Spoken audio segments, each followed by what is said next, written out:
Hi, I'm Kenny Nairn. We're here for another series of RBS Masterclass, and this morning I'm joined by Paula. Hi, thanks for having me. We're at Celebration Golf Club, and we're going to talk about Paula's pre-shot routine and also pre-warm-up routine.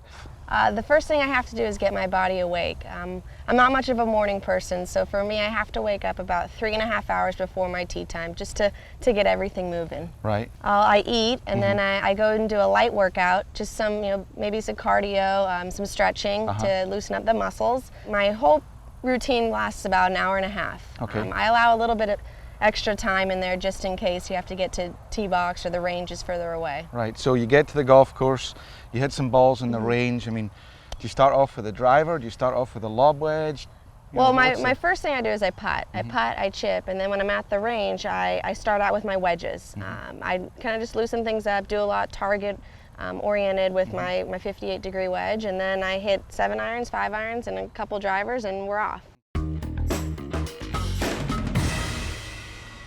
Paula, let's talk about your setup and specifically for the driver. Well, the biggest thing for me is my setup. My ball position needs to be on just inside my left heel, and one of my tendencies is I get too much on my left side. And with your driver, you want to hit it a little bit higher. It's all about the angle of attack. For me, I try to put my weight a little bit more on my right side. My shoulders are kind of going parallel with everything, square.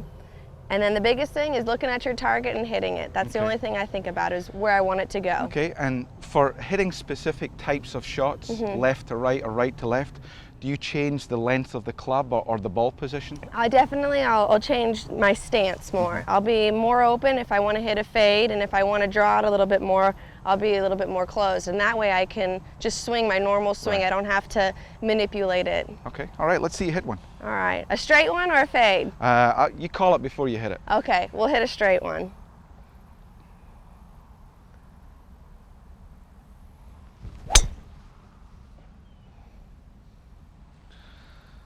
Well, Paula, I'd call that straight. Paula, let's talk about what I consider one of the most important, and I truly believe you do as well, your golf grip.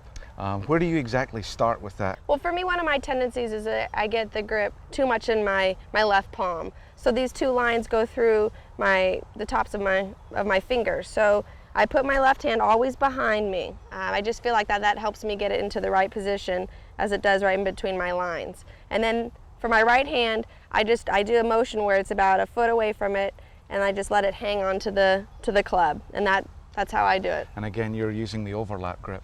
And again, Paula, you just described that, for everybody out there, that a routine with your golf grip is exceptionally important, and I guarantee you've learned that as a junior. Yes. And you've followed on with that for the rest of your golfing career. I have. It's something that you can practice at home, you can practice anywhere.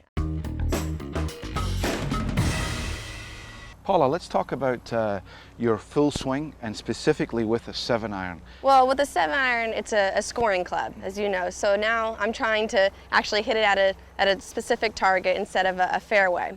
My setup changes a little bit. The ball's more in the middle of my stance. My weight is definitely more evenly distributed.